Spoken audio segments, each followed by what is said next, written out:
So after a long delay, I'm revisiting this Marconi 2955. This is something I got in a while ago, I don't know, 6 months ago now. I haven't actually pulled it apart to fix it yet. It does have a fault. I'm finally going to get onto it, so stick around and we'll start digging into this thing and start doing some repair work. Yay!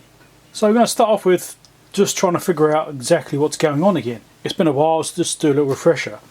It did have a self-test failure, I remember that much. I don't know exactly what it was, and I'm expecting that what I'll do is probably just pull it apart, recap it, put it back together and see what changes. That's most likely what I'm going to be doing. So this is powered up anyway. I've got up my Variac and running through my hoppy meter. 220 volts going in, should be fine. Let's turn it on. It is already set for 240 volt anyway. Now originally when I first got this thing, the screen was gibberish and I reseated all the cards and that seemed to fix that problem. So hopefully it still works. So it's been sitting there for 6 months now, waiting patiently. And yes, we have a screen. Let's increase the intensity a little bit. There you go, you can see it. I don't like to have it too high. So that seems to be at least functioning in that way. So it's got self-tests in there somewhere. I'll just have to remember where they are. Help. Self-test. Let's see what comes up. Now Chris from Order Gear, no idea, he generously provided me some OM345s, isn't it now, something like that, which is like a replacement module for these. I'd found them on eBay, but the seller wouldn't ship to New Zealand. And Chris got them for me and sent them to me, and he did it as a favour, and he didn't charge you for it or anything, you know, postage or even the parts. So that was very generous of him. So I did feature those previously. So I've got those spare parts if I need them for this. I think it's 3.1 or something, was it failed?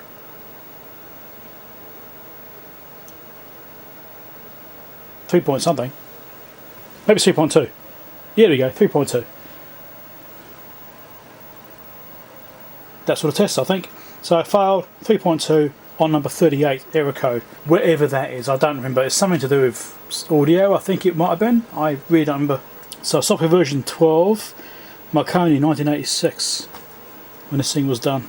That's a pretty old unit. Now that's 34 years old. And it still powers up. We've got an error there. I might go and look at the manual, just refresh memory about what that was, and then we'll probably pull it apart and see if we can break it some more. Well, I've had a bit of a nose around already, and it's looking like quite a mission to even do this thing, actually. Let's just flip it over.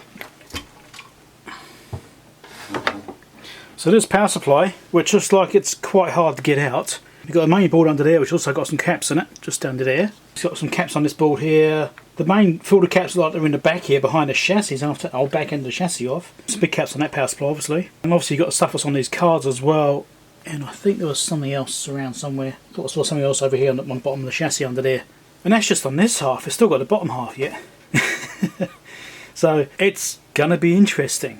Not an easy thing to get apart. At least it doesn't appear to be. I can't see any easy way of getting this power supply board out. Looks like I've got to try and get the screws out from here. But to get those screws out, I might have to take the CRT out. Yeah, I don't remember as well when I had first opened this up, there's like this wax in there, there's lumps of wax. It was all flopping around everywhere. And that's actually what was holding this thing down. You can see what it used to be around it. I don't know, I don't think it used to be a wax, I think it used to be some kind of plastic instead, but it's turned to wax over time as it's broken down. This is now flopping around. So I'm going to have to do something with that. I don't know if I can get to these capacitors on the bottom here. I might have to take the whole bloody thing out. It looks like a fairly major job getting this thing apart. Yeah, I can see another capacitor down there underneath that board, and it's sandwiched in there. So it's got boards on both sides of this main chassis. It's got like a centre chassis rail, and it's all mounted both sides of that. So I think the only real option I've got is to start with the cards, get those out of the way, and then hopefully I can see a bit more from inside that as well for how this other board goes in. The main thing is obviously the power supply will have to come out. I need to try and actually find a manual about where the power supply voltages are and actually measure them. So there's always test points along here, so I'm guessing it's those, but those kind of disappear off down here. So I think I can probably measure the voltages on that connector just there. I mean, if I can measure the voltages and check for ripple, then at least I know if I actually need to pull the power supply out. If I see too much ripple, then I'll know I need to do it. But yeah, it's not going to be an easy job. Alright, so let's take the cover off. I've already unlocked it. These little things you just turn a quarter of a turn or something. And there's all the cards, which we looked at before. I've already done that before, pulled them out, cleaned all the contacts up and reseated them all, because I remember I had that issue with the screen originally. And whilst I'm in shot, buy some merch. So there's capacitors on this board, there's some capacitors on that one, there's some on that one, there's some on that one, and there's some on that one. So all the boards have got to come out. Yeah, no, that's alright I suppose. Don't lose the little plastic piece either. But there's not that many capacitors in there. There's certainly a lot more in other places, so let's see if I can get these boards out. I mean, they've been sitting here for a while now, 6 months. Last time they were quite tight. I'm touching the chassis first. And there's only a couple on this board. Don't want to touch the edge connector. There's one here, one over there. So there's only 2 little ones to replace. 50 volt, 1 microfarad. Yeah, we've got heaps of those, not a problem. So yeah, I'll just do these cards one at a time and I'll go through it after that. I've got the air conditioning on now, it's getting a bit too hot in here. Got my computer doing OCR on the service manual, so I can do searches within the manual. I'm also encoding a video at the same time, so my computer's getting pretty hot. So I've got 2 caps, both face negative upwards. Positive is marked on the tilt screen anyway. So I'll take both of those off and then I'll replace them with some new ones. Looks like I've got enough actually. Getting a bit low on those ones. I've been using them a little bit recently.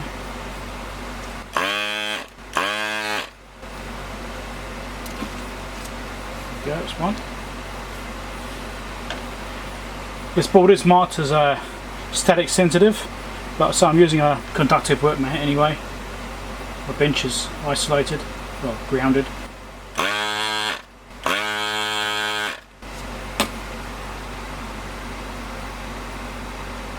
Obviously got to be really careful not to lift off the traces off the other side of the board. I mustn't put too much heat into the board either. My iron's fairly hot. I only have it fairly hot to get the heat through the board. I'm just trying to be really careful with this. Yeah, come on.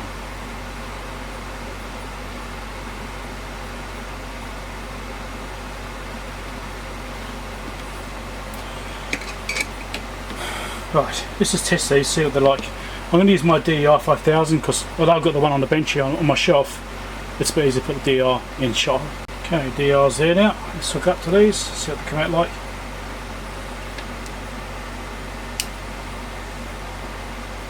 Oh, it's 1 microfarad. Dissipation looks kind of right actually. So these might be fine. I mean, these are Rubicon caps, although it's showing 10 ohms. That seems a little bit high actually. Even though dissipation looks okay.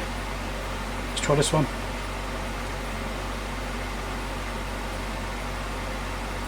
$12 ohms in 1 microfarad. So yeah, they're getting up there. So if I compare it to another one, brand new cap, which is the same ratings.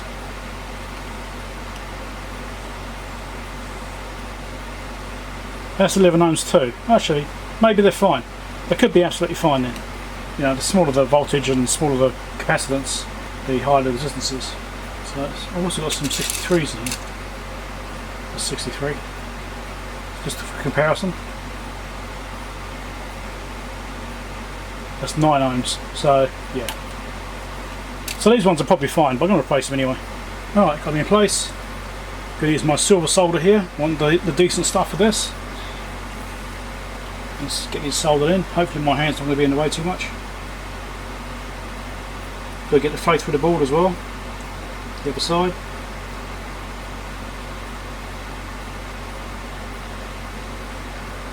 Oh, it's probably a little bit hot for this particular job actually. I might turn the temperature down slightly.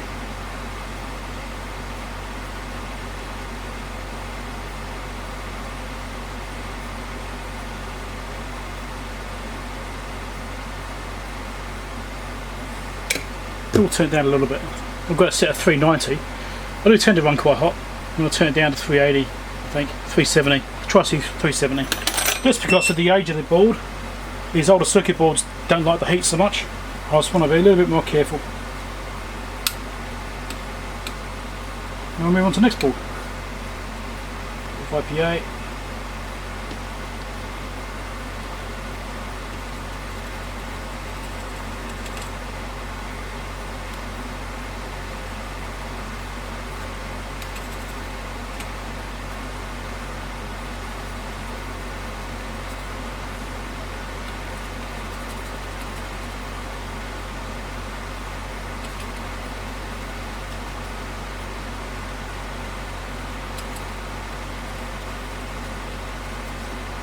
Probably don't see what I'm doing too well, can you? It's always trouble with trying to do this, is getting in shot at the same time. Okay, that's look alright. I'll put it back in. I'll move on to the next board. This one's dated 2nd of February 1987, just here. So here's the next board. This has got an EEPROM on there. I'm actually very tempted to get my EEPROM reader out and actually record all these EEPROM images, so I've got a copy of them all in case something horrendous happens or something. Yeah, I think I probably will have to do that. I'm not going to do it right now, but that's something I do intend to do. So we've only got a few capacitors on this one, right over here. That's a 0.47 microfarad just there, another 0.47 and another 0.47. So 3.47 capacitors there. And there's also a tantalum, which I'm going to leave alone because as long as they haven't been exposed to a big like voltage spike or anything like that, they're generally alright anyway. Let's get these ones out.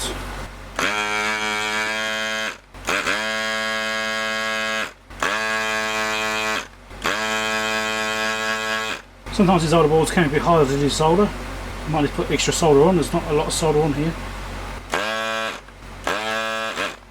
Being a little bit stubborn. Get one of those out. Let's do it this way up, so I'm getting a fallout. Apparently not. I might come back to this once I've got them out. So because we've got a big ground plane on this side, it's actually having a bit of trouble desoldering these ones, so I'm just going to do it from the top and put some fresh solder on the top, make a blob, and then lift that ground plane side out like that. I'll do that for all of them, that'll make it a little bit easier to get them out. Well, that one's a negative supply rail. So on the positive side there we go. Might as well just try and lift that other side out while I'm at it, and then just clear the holes out with the soldering on. Let's try and keep this in the right pattern, shall we? So I've got that one there, that one there, and then I think this one's nice there anyway. Here we go. So I'll just check those 3 capacitors there and see how they come out like. So let's put this onto capacitance. It's a bit of a pain having to do this every single time. Series capacitance. I want to do ESR and base the readings off that. 11 ohms, 514 nanofarad. So it's slightly higher.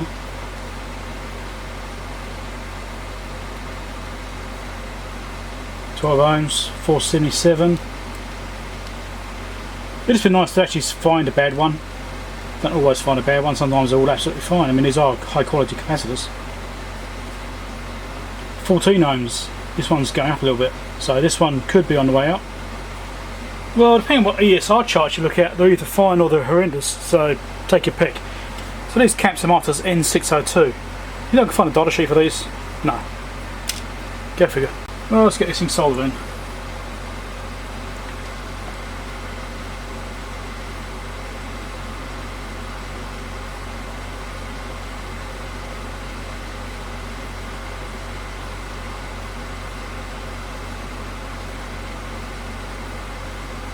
I should have my fan going too, my extractor, but I don't. Really should do. The aircon's blowing smoke my way. Just turn it on. Do a lot of soldering. Okay, there we go, fan's going. Let's try this again. It's better. Now it's going away from me instead. Kind of.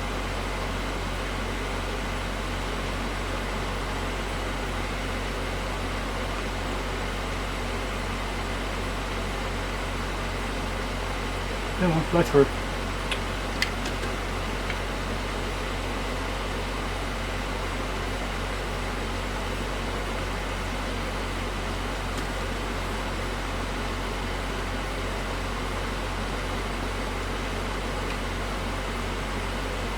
Check the top, make sure it looks alright.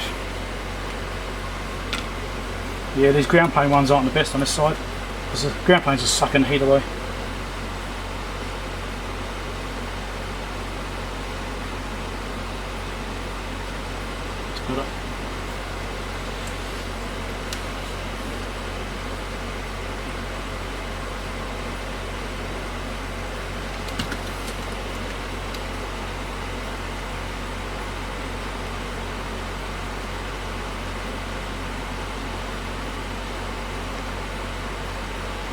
This one's a bit awkward because now the fan's in the way. Of course it is.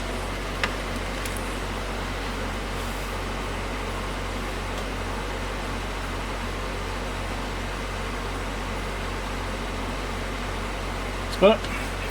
Right, let's get this cleaned up and move on to the next one. So this board's got quite a few capacitors on it, so this one's going to take a while. I won't video the whole thing, I don't think. So we've got 3 over here, another one there, 3 there, so that's 7, 8, 9, 10, 11, 12, 13, 14, 15. I think that's right, 15 capacitors to do. That'll take a little while, so I'm not going to record this one, but yeah, you get the idea. So I'm about halfway through doing this card, and I've noticed that on the back here, I think I might have mentioned it before actually in the previous video, there's some flux residue on this device here. So I've been doing capacitors and cleaning those off as I go, but I haven't touched this one yet, and that's been replaced by someone. And that's this AD536AJH. That device right there, IC32, has already been replaced by someone at some stage. Might be an interesting little clue to what's happening in this thing's life. So I've done all the caps now, apart from these axial ones here. I've measured them, and they measure 16 microfarads with 3.3 ohms resistance. So the capacitance is slightly low. They both measure basically identical. They're both a little bit low. There's a 22 microfarad 40 volt caps. And if I compare that to some other ones I've got here, so I've got 63 volt caps, the nearest thing I've got. They are low resistance and high capacitance. So I'm thinking I might have to change these as well, but I don't know. All these other caps I've taken out, I've measured them all, and they all seem basically okay. Some are slightly varying in capacitance or resistance compared to other ones of the same, exactly the same version. So there is some discrepancies in them. So they're not perfect, but they weren't that bad. I mean, I could have probably left them alone, it would have been alright. You may notice I've got some capacitors here which are like laying down, because the ones I had are the wrong series, they're too tall, so I had to lay them down so they won't hit on the other cards when I put the thing back in there. Shouldn't really matter. I mean, it's all just going to be fine anyway, it's not going to get moved around that much. But a lot of the ones I did have the correct ones, just these ones here which were wrong, which were 33 microfarad, these ones here. These are the only size I had, they're a bit too big. I'll have to get some smaller ones for future. So yeah, I'm just debating whether or not I'll replace these ones. I don't know, maybe. I think I probably should. I'm just getting a bit lazy now. So let's bring the meter in now. So I just tested these on dissipation, and they're measuring 0.3. This other cap I've got here, which is out of my parts obviously, is measuring 0.1 with a higher capacitance. So I'm actually really tempted just to change them. Dissipation 0.3 does seem a little bit high. Okay, replace the capacitor. Let's have a look at this and see what these other ones measured like out of circuit, in case that's any different. Let's get set up. So dissipation 0.3, 16.5, it looks exactly the same. ESR 3.5.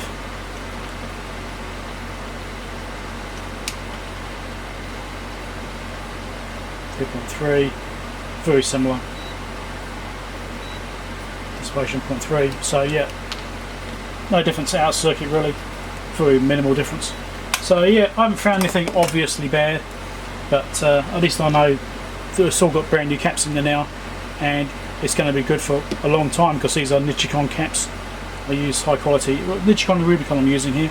So and Rubicon with what was in it. So yeah, always buy high quality caps. So this will last a long time now. I've got all the capacitors done. This board now, I've done them all. There's a whole bunch of these other block capacitors here. I'm not quite sure what these actually are. I mean, they've got voltages on them and stuff like that, but I don't know what they are. Got these black ones and these white ones. I'm guessing some kind of precision thing. But I expect them to be some kind of plastic cap. So on the back of the board you notice there's actually some previous modification here. You see that mod? It looks good enough to be factory, but don't know. The flux residue left behind makes you wonder a little bit. Is that something that's been done later because of some reason? I don't know.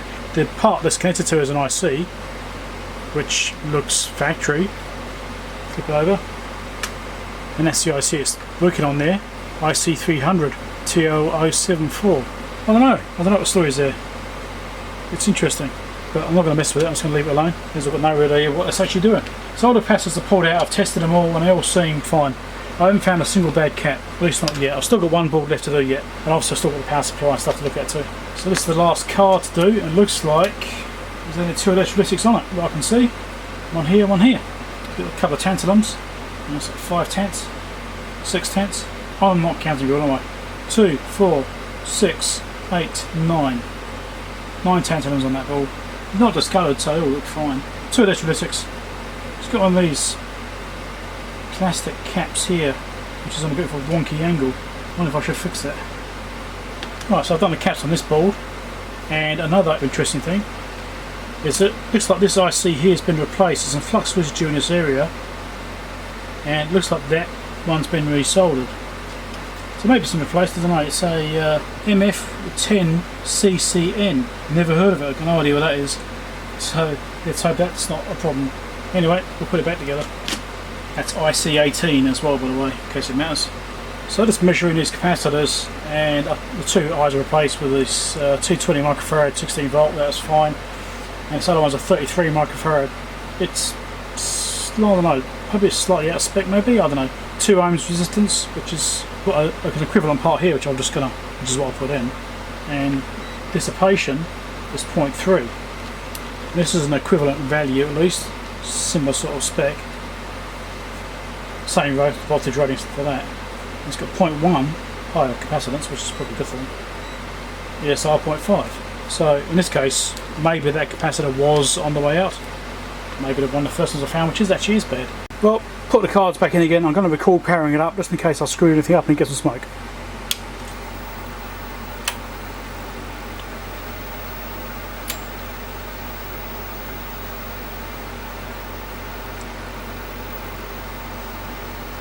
So far so good. Do we get a screen? Yes we do. Right, doesn't look any worse. Help, self-test, which is that one. Go for a self-test, see if it's changing anything. I doubt it will. Okay, self-test is finished and no different. So it didn't get any worse, I suppose there's something, but it hasn't solved the problem we had. But it's a long shot anyway. Could still be a voltage problem. I haven't measured voltage at all yet. I should really figure out how to do that. So I've found the page in the manual finally. Took a bit of, I've got a few different manuals, electronic ones, and finally found a manual which has got information in it. So apparently error 38 of test number 3.2 is an RF frequency test at 210 MHz with a 1 kHz modulation at 50% level, and error 38 is Gen 2 level high. So it looks like it might be a calibration problem potentially. So it's like generator 2 output is too high. So either it's sensing wrong or the output level is actually wrong. So that's what I need to look into a bit more detail. So I've flipped the unit over now and looking at the bottom side just to see what's around. This is all the RF circuitry and stuff like that on the bottom here.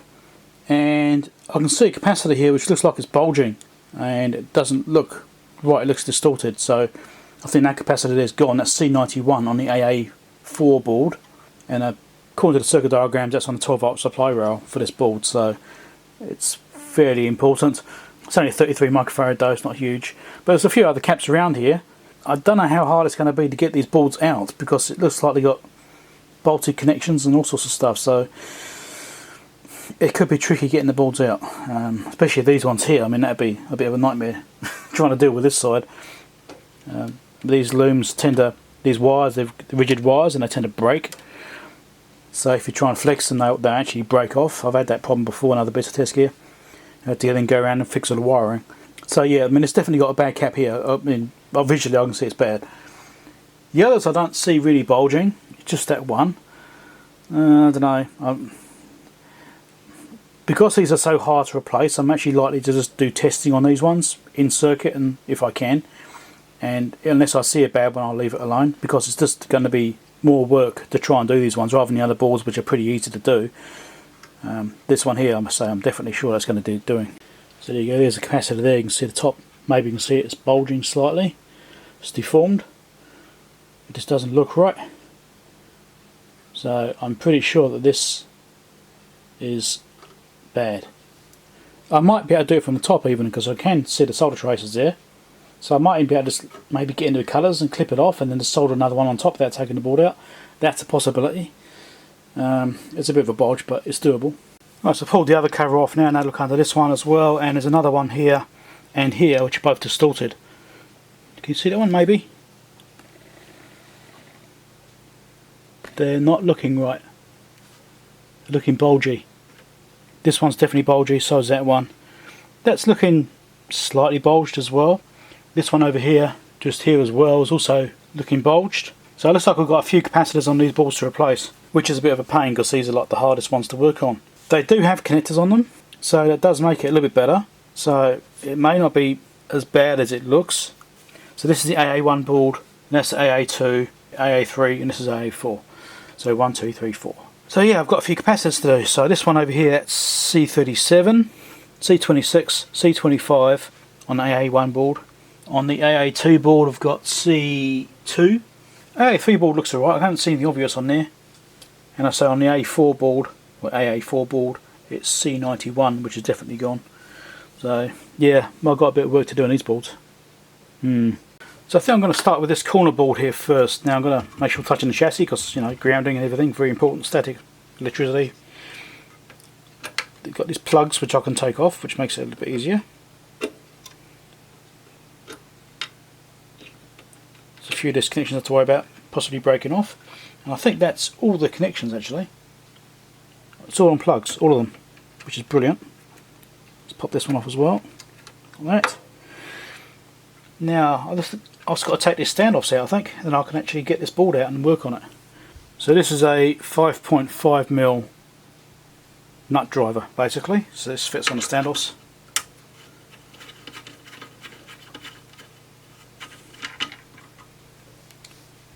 And get them out just as easy as that. Just go around, take all these off, and then I'll come back. Try and get the thing out without breaking it. Okay, so I've got the standoffs off. Got the connectors off. Still can't move the board. This is why.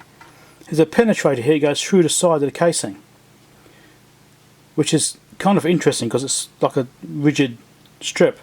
So I'm not quite sure. I think I've got to desolder that bit there, then try and slide it out. I think it's a little bit awkward. It's obviously the way they decided to do the penetrator on this thing. It's a weird system. I think that's plastic there with like a bit of copper going over it or through it or something. I don't know, it's a weird penetrator. I've never seen a penetrator like before. So it's a bit awkward, and there's a few more of those around too, I just noticed. And on this AA4 board there's one over here as well. Same situation, passing through to AA3 board. Yeah, they don't make this easy day. So I just used some solder wick on here and just sucked up solder with my soldering iron, tried to get underneath that little tab there, and we'll see if that's done the trick. The board is now moving. Yep, that's now free, so great, we can try and get it out. I've got to kind of slide it this way and up.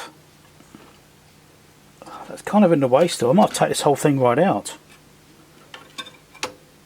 because I kind of need to go this way with it, but I can't do that with that in the way, because I can't really lift it up,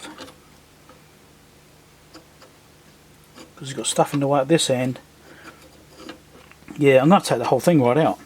I'm going to desolder the other side as well. Okay, so the other side desoldered, and here's the penetrator here. It's like a copper. Here's a copper that runs across, and it's just like a plastic retainer. So I've never seen one of these before. Interesting way of doing it. Very interesting. Alright, so now we can try and lift this board out.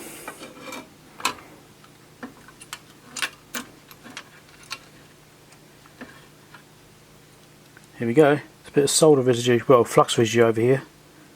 So something may have been worked on in the past as well. Or it could be, no, it could be glue actually. It's like a coil just here. A conductor, I think it's soaked through from that, so maybe it's nothing. So yeah, let's check these capacitors out. And whilst I've got these two boards disconnected, I'll do the other one as well, because that's going to be half as much work now.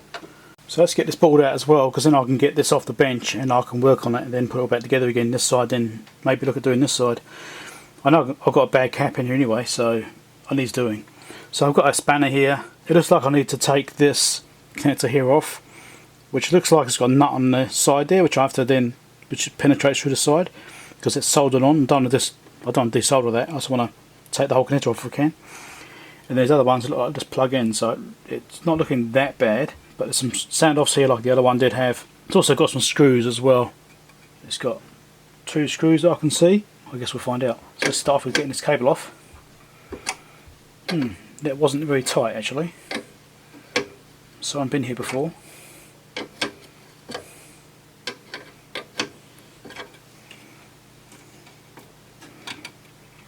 And the way it's sprung out as well makes you wonder if someone's already been here once before. Alright, just fit on his nut as well. I think it should do. It's just a bit tight. Okay. Yep, that's going to work. That's going to undo.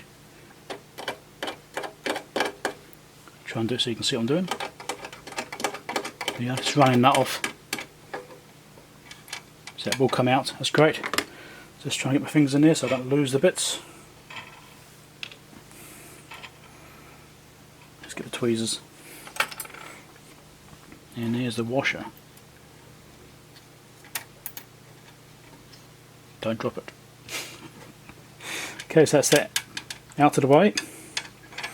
So now look at the other stuff. Let's get these plugs here off. We've got a plug here as well. No screw underneath there, that's good. So I've just got to take the physical mountings out now, and I think I should be able to get that out.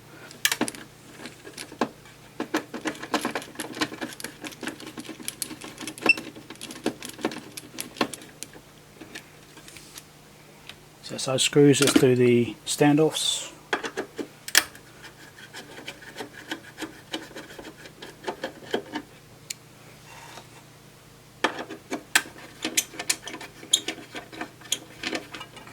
And for you that want to know what I'm doing for electrostatic precautions, I'm using an earth bench. I'm not wearing any nylon. Everything I'm wearing is cotton. I'm also barefoot. I don't have problems with static in this room. I was very careful when I actually got my house redecorated after the flood a couple of years ago now. I actually made sure that the carpet we chose wasn't going to introduce static electricity. Let's see about lifting that. Yep, that's going to lift.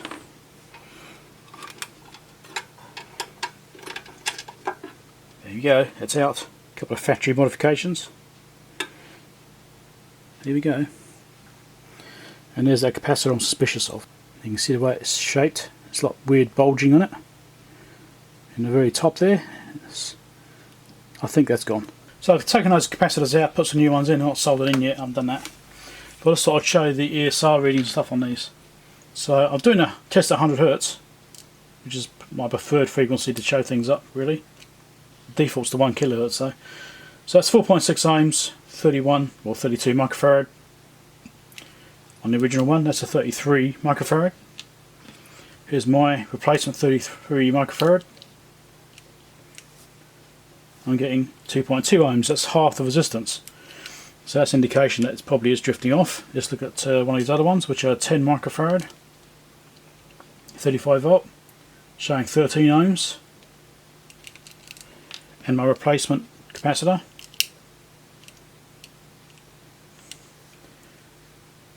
is 8 ohms. So yeah, these capacitors are out of spec, I suppose. If I just randomly grab one ones from ones I replaced previously on the other board, this is a 33, that's doing 5.5, so it's actually better in some ways. But say they're definitely varying. So the fact there's a big difference between that one and the one I just pulled out shows that one's probably definitely gone. 4 ohms, yeah, so that bulging is definitely a sign of it being bad, as expected. So I'll get these ones soldered in, then I'll do the other board. Okay, so that's that board done. Now this board has got 4 33 microfarad caps on it, so it's 1, 2, 3, 4. And it's got 100 microfarad here, 220 there, and another 220 there. So not much to do on this one, but you can see, maybe you can see on the light if I can get this right. See that one there is also deformed and bulged, and this one here is also looking a bit bulged as well. One next to it looks okay though. And also this one up here is also bulged. You can see it there. But yeah. Okay, there you go. That's the boards back in. Done. These two caps here I didn't bother to replace. I measured these and they actually measured absolutely fine. Although a lot of them probably have anyway, but I thought, well, these ones are actually a bit tricky to get out as well. So I decided to leave those two in there. Nothing wrong with them, I don't think. So I'm just going to leave those. I've done every other capacitor in these two boards here though. I've refitted the penetrator thing here as well. That's all refitted in. Cleaned all that up obviously. So that's those two boards done. Now I need to look at these two. So I'm just writing a self-test now just in case I've broken something by pulling it apart. You never know. See if it's worse or better or whatever. If I've solved it, maybe I don't have to go any further. We'll see. That failed. That's fine. So as I expected, I'm not actually sure where the modulation section is on this. I haven't found it yet. I haven't looked into that part. So it's not worse, which is a winner, really. Carry on. So now let's try and get this board out. I've already loosened it, but there's a little nut on this side here. You can just loosen that. 10mm spanner, and that then frees this up. That's actually moving very slightly now, so that will come out that slot. It's like a slotted piece here, and that'll come out with the board. So I slide that out. So I've got to do is undo these connectors, and then I can slide the thing out. So before I can lift this board out, I've also got to take these standoffs out. I've already taken them all out apart from one, which is tighter than the rest for some reason. And there's a screw there too. Got to take. There's at least one screw I've got to take out too. Might just be one screw actually. And then that cable, which I've loosened that off, that comes around here. You can see here. I've got to take this off as well. Let's get this screw out first. It's the only screw I can see. Oh, and it's got a penetrator as well. That's right, I've got to take that off too. So a couple of things to do before I can get this board out. So I did have a look, and it looks like an 8mm. Yep, 8mm spanner. So it should unscrew it. And I can pull that cable out with the board as one piece, rather than desoldering it. There we go. So that should be free to move now. Yep, that's all good. So I'll get this penetrator out. I'll take the whole thing off both sides like I did the other one, and then I can get that board out. And then I'm already halfway into getting this board out, so I might as well get that one out as well and check that one out. Okay, let's get this penetrator out now. Just desoldered it. Here it is. Interesting system, I have to say. Also use solder wick again just to get it out, get the solder off it. So that should now be ready to come out. I've just got to get this other connector off once I lift it, because it's a bit awkward. There wasn't actually much left on it to lift it out because the cable's trapped underneath it. There we go. I should be able to unhook this thing wherever it's gone.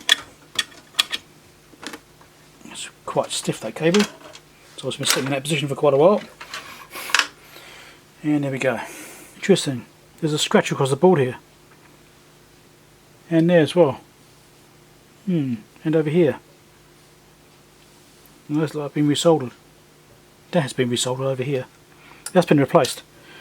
Someone's been in here before me. Interesting.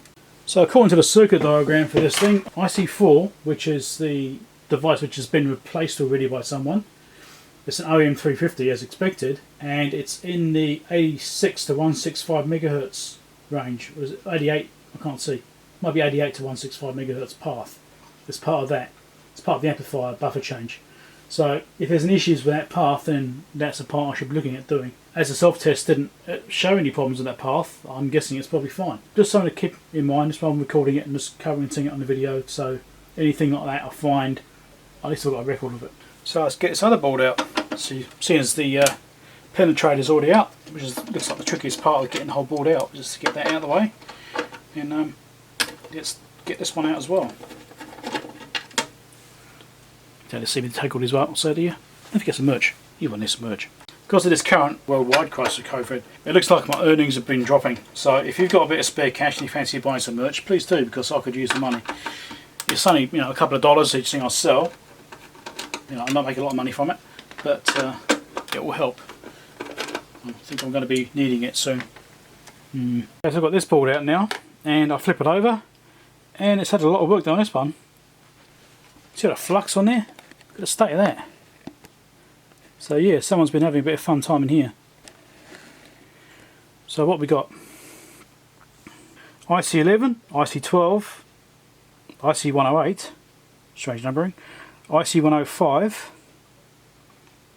that one down there as well, which is IC102. IC103 has been soldered a little bit as well, and there's some down here. IC107, IC109, they've been done as well, and I think that's it. I mean, it's all right having work done previously, but God, clean the flux off. I don't think these ICs have ever been replaced. I think they're still original. I just think they've been resoldered for some reason. I guess they're trying to trace a fault. Interesting. And also there's pins down here from this block.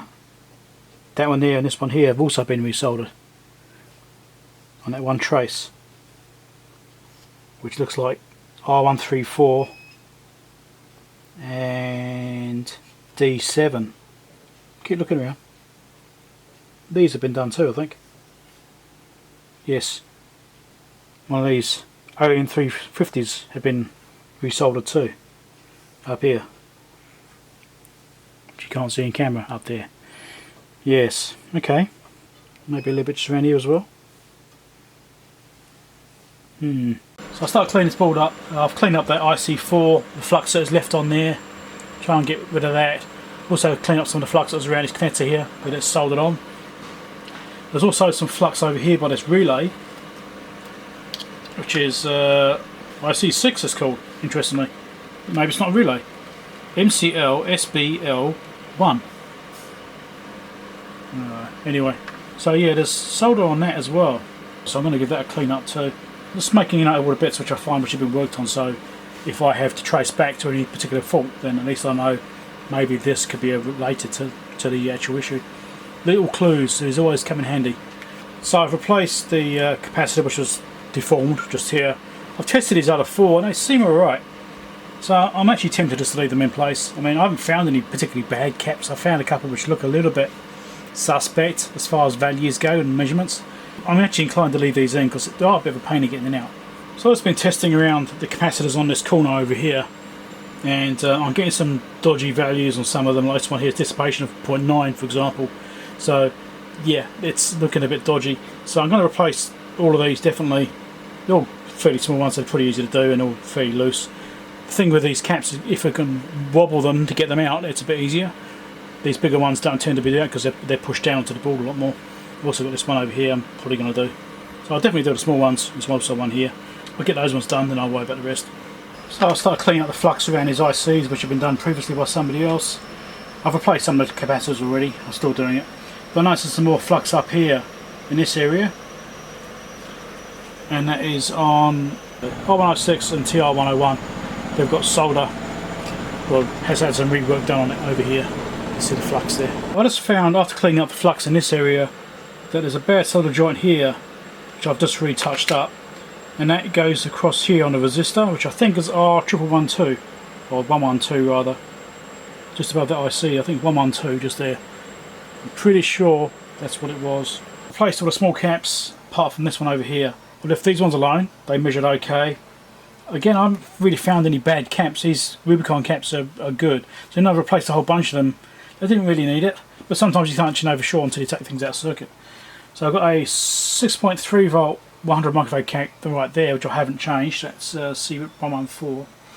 We've got a orange cap here, which I think orange designates something. I can't remember exactly what it is. I've come across it before, but I don't remember. C102, which is a 16 volt 47 microfarad. I've left that alone as well. So I've left these big caps, which are 100 microfarad, 100 microfarad, 220 microfarad, and a 47. They tested okay, so I'm just going to leave them because I'm fairly confident they're alright anyway.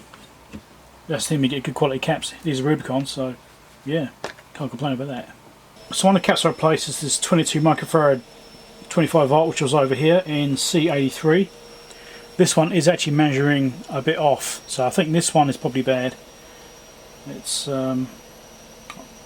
Machita. It's got an M on it, so Machita, 85 degree rated, but yeah, anyway, so I've replaced that with a new one. Well, replaced all that with a new one, so I think this one might have been bad anyway. It looks like this whole RF deck will actually hinge up. So I've taken some screws out. It's actually got two screws in the back here, one in the front. And I've taken one of each out, left one in here's top corner, and over that side obviously. And I've unplugged a couple of connectors on here, which look like they're getting caught. And the ribbon cable, which goes through onto the bottom board, or onto the main board. And it will hinge up and give access to the bottom of that big board. So that is brilliant. That means I can get to it if I need to do any fixing. So there's some capacitors and stuff over here which I can test in this situation like this and make sure that they're okay. Look at them much. So I can check those out at least. And there's also some over here, so I can test all those and see how that's going. And based on the dust in here, it's not been done for a long time. So I'll just test the capacitors in this area and they all seem okay, so I'm going to leave those alone. I've got to try and get to these ones over here now, figure out where they are. So I measured all those. There's 4 in a row just over here and they seemed fine as well, so I'm going to leave those alone too. It's not that hard to get into it actually. I was a bit concerned about being tricky, but it's only taking a couple of connectors off and off you go, so it's pretty easy actually. I'm all worried about getting to the power supply. We'll see how that goes. Well, I'm going to put these boards back in again, then we'll retest it, see if anything's changed. Hopefully nothing has changed, that's the plan. As long as it doesn't get worse, then it's actually not a bad thing what we're doing. Okay, that's those boards back in again. I've put the little jumper through there again, so that's all back together. I'll put the covers back in place, screw those down, then we'll retry it and see if it still works. Well, I've decided to power this thing up before I put this cover on. So let's do that in case there's any magic smoke.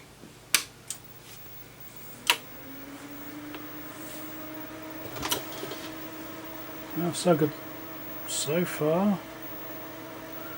We'll do a self-test in a second, make sure it looks alright as well. Okay,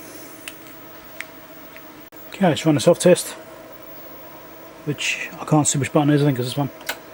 Yep. See what happens. Oh, we got a fail. Uh-oh. Something's worse. Uh-oh, another one. Have I forgotten to plug something in? I've forgotten to plug a cable in on the other side of the board. That's why we're getting all these failures. I don't know. There's always one cable, isn't there? It'd be funny, 3.2 passes now. Yeah, fail, yeah. Okay, I'll plug the cable back in, that'll probably help.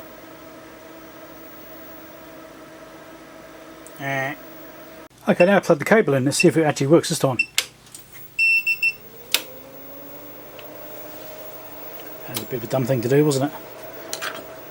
It happens though, doesn't it? At least I've remembered I didn't plug it in. Okay, help. Self-test. Hopefully this time it works. Yay, passing. Okay, it's more like it. I'll come back. So we're nearly there. 3.2. Well, yeah, that's no different. 3.3, please pass. Yeah, cool. So, still got the same failure we got there as originally started out. So nothing's changed, so that's a good thing because nothing's got worse, which is actually my goal, was to not make it worse in the process of trying to fix it. I know I've got some power supply caps. There's a cap here which I'm really suspicious about, but trying to get that out is going to be a little bit tricky. I'm going to have to look into that. There's also some power circuitry in the back here, in the very back panel, which I can't show you right now. There we go. In the very back panel back here, I've got some concerns about getting into that. There's a couple of big caps in there. They're probably absolutely fine. I actually need to try and figure out where the power supply rails are on this thing and probe them to check for ripple. That's probably going to be the next thing I'll do actually. Alright, so I've got it basically back together. So now looking in a bit more detail at this audio fault, 3.2, error 38. This comes back to being the AB6 board, which is here, which is the furthest board over, most of the right hand side. It's on this board somewhere. Now this has had some repairs done to it previously over here. I mentioned, I did show you that before. It's got some flux residue around here. I was looking really closely, and this pin here of a resistor doesn't look like it's soldered properly. And the top side also doesn't look like it's soldered properly. So I think it needs a bit of a touch up. So I'm just going to have a close look in the area where they've been, where it's been reworked. And it looks like the rework might need some rework. Maybe I'll just try doing that and see if it changes anything. So I've resoldered around that IC which has been reworked before. I did it again, tidied it up, cleaned the flux off. No different, so it wasn't that. So I've spent a lot of time looking at circuit diagrams and reading the manual and that sort of stuff, trying to figure out what's going on with this thing. And for it to fail with that calibration, it has to be either the level output is wrong or the level being read is wrong. And because it reads itself using its own modulation detectors and stuff like that, loops back in, that helps me to test it. So I do know that the modulation outputs from here, AF output jack, which you can't quite see because this is in the way, that jack there, when it's set at 100 millivolts output, it's getting 101 millivolts coming out. That's within 1%. It has to be more than 10% out to be an error. Whereas the modulation is at 38, the error is just simply mod level fails high. That's all it says. I thought, right, let's figure out whether it's a level in the modulation which is wrong, or if it's a readback which is wrong. So what I've done is I've hooked this up to my Rohde Schwarz CMU200, which I trust. Now the test frequency this thing runs at is 210 MHz. I haven't calibrated the oscillator stuff on this thing yet. It's off by about 5 kHz or so. It's slightly up. Although it's getting better as it warms up. It's getting closer. And I've got the Rohde Schwarz doing 50% modulation. Let me just correct this frequency, just get it slightly better again. So it's drifting to be pretty close. Right, it's sort of within a few hertz now, hundreds of hertz. I need to tune it anyway. But you can see the modulation here is saying 56%. 50% modulation coming out of Rohde Schwarz. So what I'm going to do, I'm going to wind the modulation up to do 60%. That's 60% modulation. That's 70%. 80. 90. And 100% modulation. And now we're getting 111, 112% on here. So I think that answers the question of what's causing the error. The modulation detection is wrong. So if I go down to 10% modulation here, we're getting 11. Look at that, 10% out. 3%, that's kind of there. 1% modulation, yep. And 0, yeah. It's pretty much there. It seems to be out in a linear fashion. 25%, 28, yeah. So 30%, 34 is still in there. So yes, it's out in a linear fashion. It does appear that the problem is not a generation problem, it's a receiver problem. Now is it down somewhat? So I've been looking at all these diagrams and bits of the manual and things like that. I printed these out and stuck them together and analysed circuitry. This is all the generation side. It's not this bit that's wrong. So basically it means the AB6 board, which is what I was looking at over here, it's not that one. Now I did do some couple of checks for the levels that come out of it, and I did tweak a setting here, but I think I probably did wrong. But it's got 3 alignment points here which I can do again. I'll reset all those calibrations on those 3, and then I'll leave those alone, so then I know that's back to where it should be. That's easy enough for me to do. I'll just go and do that calibration, just fix those again, but not a big deal. We get in there. I've figured out something. It's not generation, it's detection. Okay, as you can see, I've now got my Boonton 8210 modulation meter out. This is for me to look at the modulation that's coming out of the Marconi. Now I've got the Marconi set at 50% modulation and we're getting 50.7. Accuracy of this I think is actually slightly out anyway. I think it is reading slightly high. I should have checked it against the CMU actually, but I didn't think of that. Anyway, so let's see what we do if we want this modulation level down. So let's do set mod level. Let's do 30%, reading about 1% high, 20%, 10%, it's about 1% all the way up, looks like. Let's do 1% modulation here, getting 3, go 0.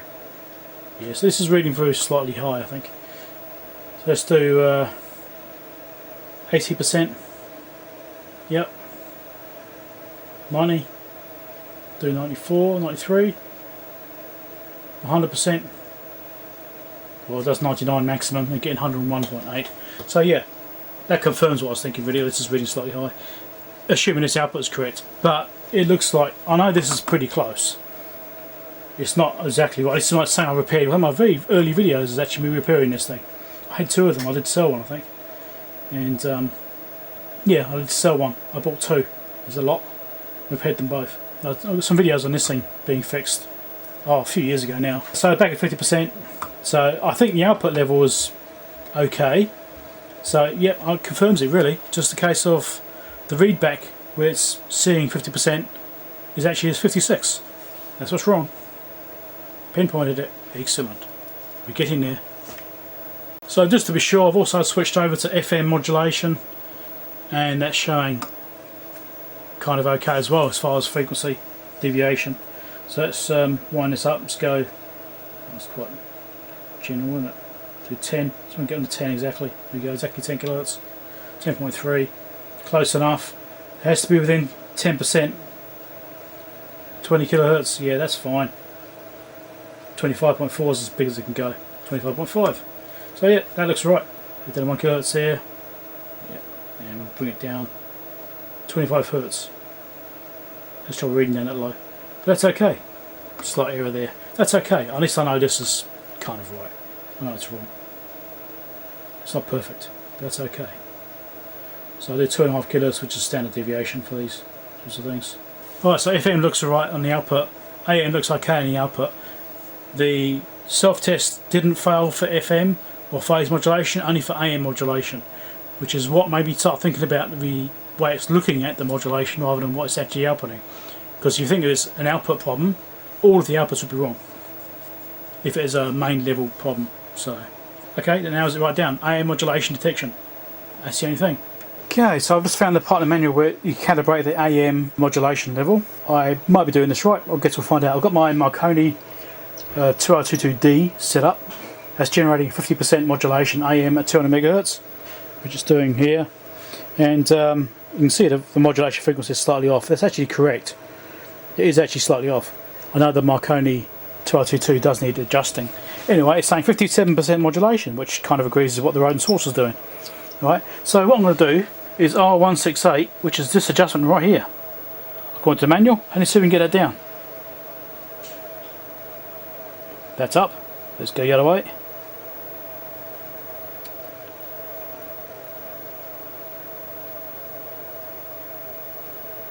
Right. That's now doing that.